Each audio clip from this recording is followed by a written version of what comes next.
بسم اللہ الرحمن الرحیم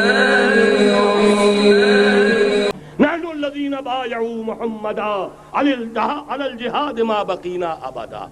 اس جہاد کی بیعت سے منظم ایک امیر کا حکم، بایعنا رسول اللہ صلی اللہ علیہ وسلم علی السمع والطاعت فی العسر والیسر والمنشط والمکرہ وعلی اثرۃ علینا وعلی لا ننازع الامر اہلہ وعلی ان نقول بالحق اینما کنا لا نخاف فی اللہ لومۃ لائم.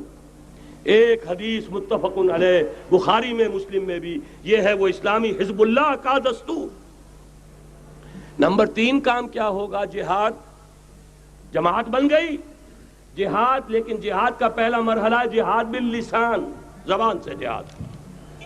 دعوت، تلقین، نصیحت اور ان سب کا مرکز و محور قرآن. جہاد بالقرآن، جہاد باللسان، جہاد بالقرآن. فلا تطع الکافرین وجاہدہم بہ جہادا کبیرا.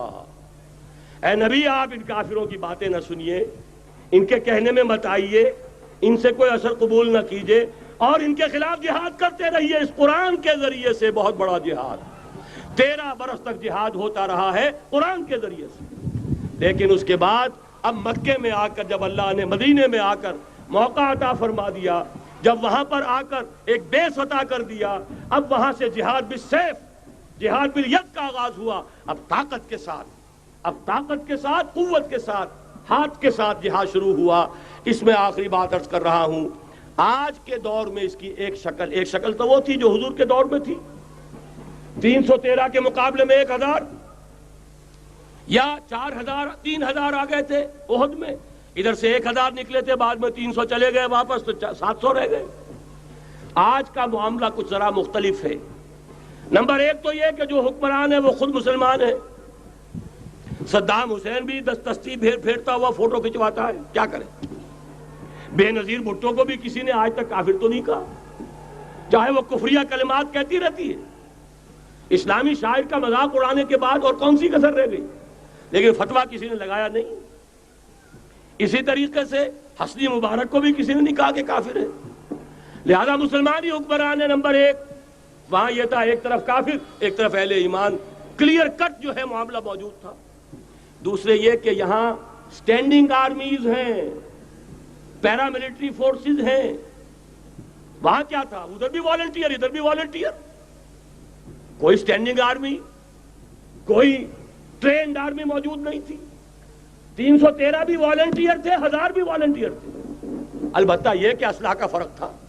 لہذا آج کی دنیا میں معاملہ، اس کی ایک مثال ایرانیوں نے پیش کر دی ہے، اور وہ ہے یک طرفہ جنگ.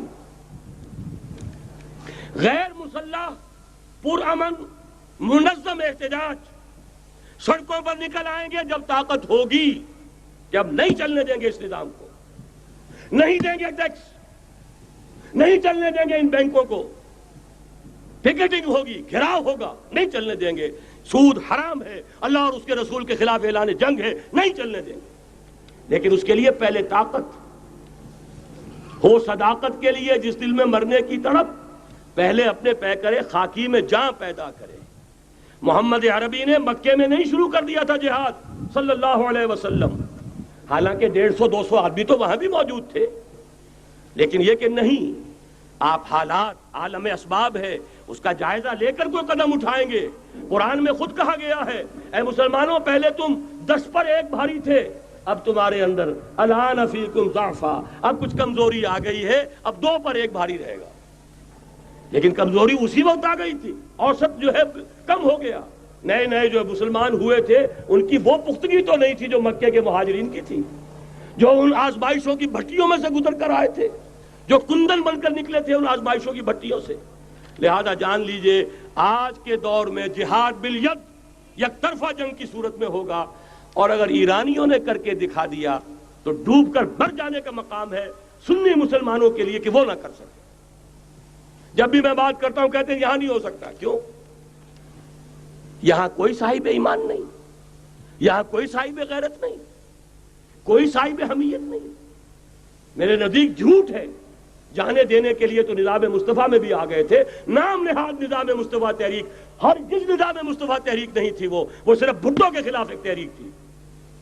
ورنہ ولی خان ہو، پیر پگاڑا ہو اور اصغر خان صاحب ہو، یہ نظام مصطفیٰ کے ماننے والے، قائم کرنے والے ہیں، وہ صرف بھٹو کے خلاف تحریک تھی، لہذا اس میں بھی مسلمانوں نے جانیں دے دیں۔ تو اب آپ سوچئے کہ پھر کوتاہی ہماری ہے، ہم نے راستہ ان کے سامنے رکھا نہیں، بات واضح کی نہیں، لوگوں کو عمل کے لیے ابھارے، راستہ بھی تو دکھائیں۔ نمبر 1، ایمان کی تجدید بذریعہ قرآن۔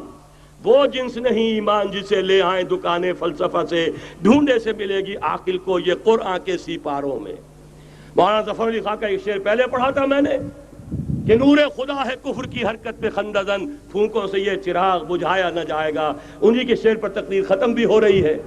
ایمان کا منبع اور سرچشمہ قرآن۔ وہ جنس نہیں ایمان جسے لے آئیں دکانیں فلسفہ سے، ڈھونڈے سے ملے گی عاقل کو یہ قرآن کے سیپاروں میں۔ تجدید ایمان بذریعہ قرآن، اجتماعیت بذریعہ بیعت جہاد، بیعت سم و طاعت فی المعروف۔ نمبر 3، جب تک طاقت کافی نہیں ہے جہاد باللسان، کہو تو صحیح یہ فحاشی خدا کے لیے ختم کرو، کہو تو صحیح اخبار والوں سے جا کر ہاتھ جوڑ کر یہ کیا تم رنگین تصویریں شائع کرتے ہو نوجوان لڑکیوں کی، یہ کون سا تمہیں ثواب ہو رہا ہے، تم نے کس چیز کو ذریعہ بنایا ہے اپنی کمائی کا اور اپنی دولت کے حصول کا، کہو تو صحیح، نہ سنے۔ بہرحال اللہ تعالیٰ کے ہاں تمہارے کہنے کا یہ جو نہی عن المنکر باللسان ہے تمہیں تو اجر و ثواب ملے گا۔ اور جب طاقت اتنی ہو جائے کہ ٹکر مول لینے کی پوزیشن میں ہو تو نکل آؤ، گھیراؤ کرو۔ شیعوں نے پاکستان میں بھی کر کے دکھا دیا،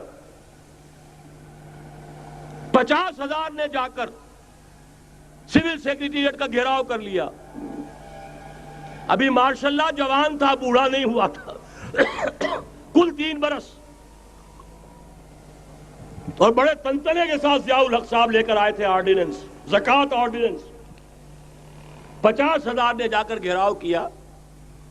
اگر ہمیں کمٹمنٹ نہیں دو گے کہ ہمیں ایگزمپٹ کیا جائے گا، نہیں اٹھیں گے، مارو گولیاں، مارو جتنوں کو مارنا۔ چیف مارشل اللہ ایڈمنسٹریٹر کی ناک رگڑی گئی زمین میں، کمٹمنٹ دی کہ جی میں آپ کو کر دوں گا، ایگزمپٹ کر دوں گا، وعدہ ہے، تب اٹھے۔ یہ ہے راستہ کام کرنے کا، یہ ہے طریقہ، لیکن تنظیم ہو، موب نہ ہو۔